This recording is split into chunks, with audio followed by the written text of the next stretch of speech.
Hello friends, তো এই দেখো মা আজকে হচ্ছে গরম মশলা বানাবে। তো মা কী কী দিয়ে গরম মশলা বানায় তো তোমাদের সঙ্গে আজকে শেয়ার করবো। এই দেখো, এটা হচ্ছে ছোটো এলাচ, এটা স্টার, এটা বড় এলাচ, দারচিনি, লবঙ্গ, গোলমরিচ, জয়িত্রী আর জায়ফল।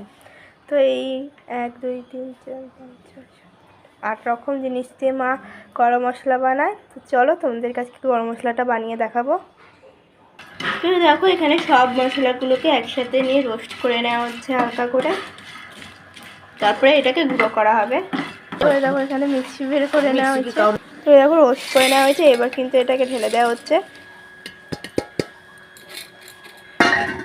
এবার এটাকে গুঁড়ো করবো। ওখানে মিক্সি হচ্ছে বলে এনার দেখো, ইনি এত ভীতু বলার মতো না। ওটা দেখেছো, ই যেন একবারে চলে এসছে, তাই না?